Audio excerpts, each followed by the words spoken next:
नमस्कार व्यूअर्स, आप सभी का स्वागत है रेडियो द्वारका भक्ति में।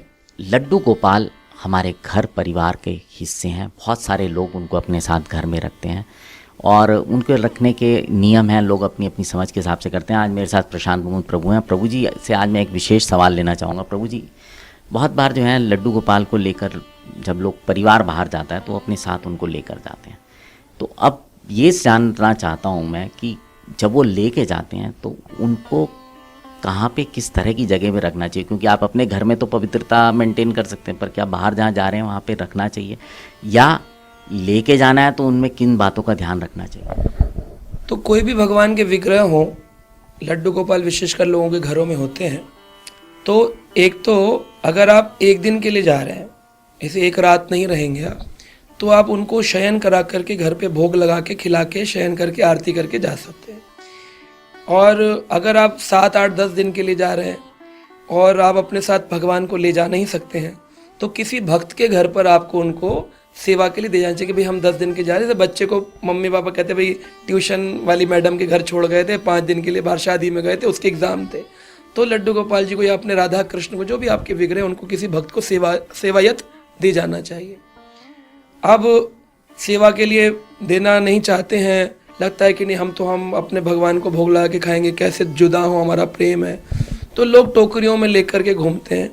तो वो घूमना ठीक नहीं है, क्योंकि आपने चप्पल जूते पहने हुए हैं, भगवान को लेकर के चल रहे हैं। अपने घर में आप नियम करते हैं लेकिन बाहर नियम नहीं कर पाएंगे। अब जो बेड वगैरह हैं, जो बाहर हैं, ट्रेन है, कहीं पर भी, वहाँ कौन मांस खाया, क्या खाया, कैसे नियम होंगे, शुद्धता कैसे होगी। तो ऐसी अवस्था में थोड़ा मुश्किल होता है।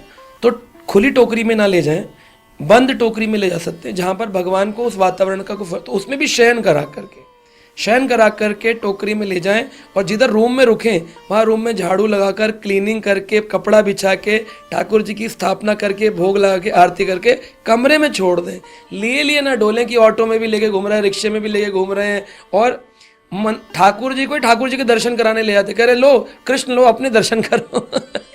कृष्ण को क्या अपने दर्शन करने, आपको भाव था कि हमें अपने साथ ले जाना, ले जाके रूम में रख दो।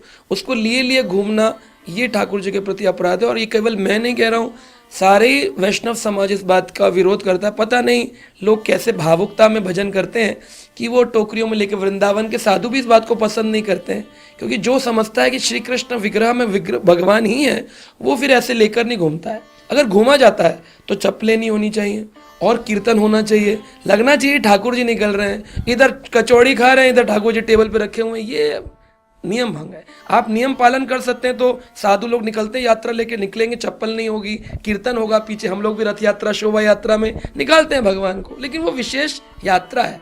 आप लेकर के उसको बच्चा समझ करके कि बच्चा है, भाई प्रभुपाद जी बोलते थे God and dog. So dog को लेके जैसे हर जगह घूम रहे चेन लेकर के, उसके भी रिस्ट्रिक्शन है हर जगह, उसे भी नहीं ले जा सकते। तो गॉड के कितने रिस्ट्रिक्शन होने चाहिए। सो जीओडी और डीओजी का आप इक्वल मत रखिए कि बेड पे भी सुला लिया और आपने उसको लेकर के रोड पे बाइक पे बिठा के मैं इसको घुमाने ले जा रहा हूँ आज भगवान को। So do not create fun of god. भगवान का मजाक मत उड़ाइए, नियम पालन करिए और फिर सब कुछ कर सकते हो। बहुत बहुत धन्यवाद प्रभु जी आपका। तो व्यूअर्स, आपने सुना किस प्रकार से प्रभु जी ने ये बात बताई और ये बहुत ही महत्वपूर्ण जानकारी है। अक्सर हम लोग प्रेम भाव में, क्योंकि भक्त जो होता है ना, उसका प्रेम बड़ा विचित्र सा होता है और वो प्रेम में कई बार कुछ ऐसी चीज़ें कर देता है जो उसको नहीं करनी चाहिए। तो थोड़ा सा प्रेम को बनाए रखिए और सावधानी भी बरतिए। और प्रभु जी ने जैसे बताया, और सभी वैष्णव संत जैसे प्रभु जी कह रहे थे इस बात को बोलते हैं। तो अब आपसे विदा लेते हैं, जुड़े रहें रेडियो द्वारका भक्ति के साथ।